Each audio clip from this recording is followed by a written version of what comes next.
ආයුබෝවන් සාදරයෙන් පිළිගන්නවා ලේඩි ලෝයර් YouTube channel එක වෙත. අද අපි කතා කරන්නේ දික්කසාද නඩුව හබ කරනවා කියලා කියන්නේ මොකක්ද කියන එක ගැන.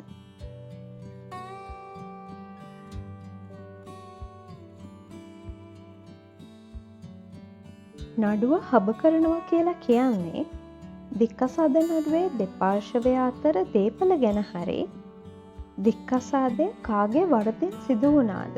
එහෙමත් නැත්නම් වන්දි ඕනිද වගේ කරුණු. එහෙමත් නැත්නම් තව වෙනත් කරුණු ගැන එකගතාවයක් නැත්නම් අන්න ඒ වගේ අවස්ථාවකදී ඇතිවන තත්ත්වයක්.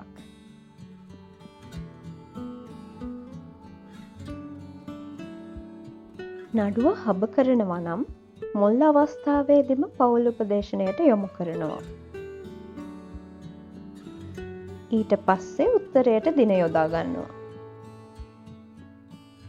උත්තරය කියන්නේ මොකක්ද කියලා මම කලින් වීඩියෝ එකේදී කියලා දුන්නා. දැන් මේ උත්තරයෙන් විත්තිකාර පාර්ශවයට හරස් ඉල්ලීමක් කරන්න පුළුවන්. ඉතින් මොකද්ද මේ හරස් ඉල්ලීමක් කියන්නේ?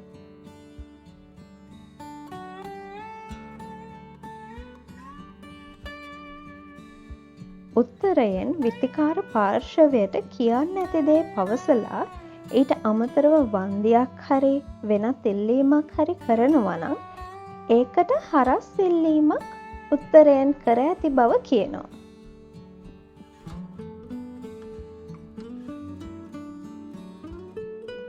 උදාහරණයක් විදිහට හිතන්න පැමිණිල්ලෙන් විත්තියට අනාචාරය සම්බන්ධයෙන් චෝදනා කරනවා කියලා.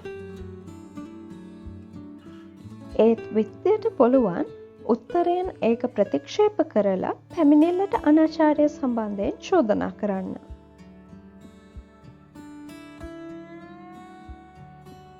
ඒ වගේම ඒ සම්බන්ධයෙන් වන්දි ඉල්ලන්න පුළුවන්.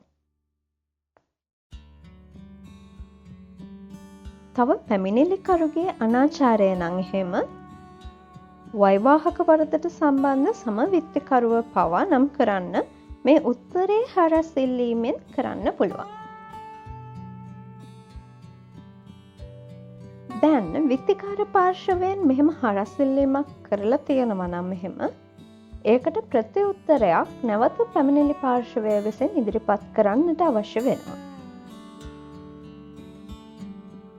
ඒ කියන්නේ විත්තිකාර පාර්ශවයෙන් ඉදිරිපත් කරන කරුණු ප්‍රතික්ෂේප කරන බව දක්වමින් නැවත පැමිණිලිකාර පාර්ශවයේ ප්‍රතිඋත්තරය කියන ලේඛනය ඉදිරිපත් කරනවා.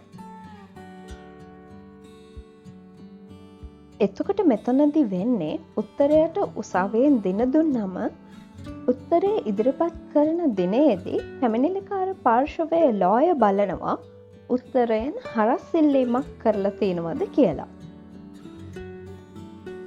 එහෙම හරස් ඉල්ලීමක් කරලා තියෙනවා නම් ප්‍රතිඋත්තරය සඳහා පැමිණිලි පාර්ශවයේ ලෝය දිනයක් උසාවියෙන් ලබා ගන්නවා.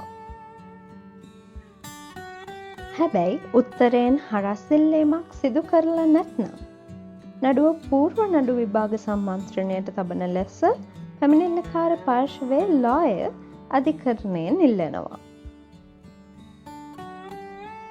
ඒ වගේ උත්තරය දුන්නම හරස් ඉල්ලීමක් තියෙනවා නම් ප්‍රතිඋත්තරයක් දැම්මට පස්සේ ඊළඟ පියවර වෙන්නේ නඩුව පූර්ව නඩු විභාග සම්මන්ත්‍රණයට තියන එක. pre-trial conference stage එක කියන්නේ මෙන්න මේ පියවරට.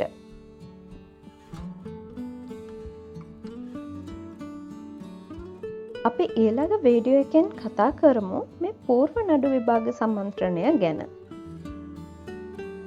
ඉතින් ආරාධනා කරනවා මගේ channel එක subscribe කරලා දිගටම මාත් සමග රැඳී සිටින ලෙස. නැවත හමු වෙමු තවත් වීඩියෝ එකකින්. මම ඔයාලගේ ලේඩි ලෝයර්.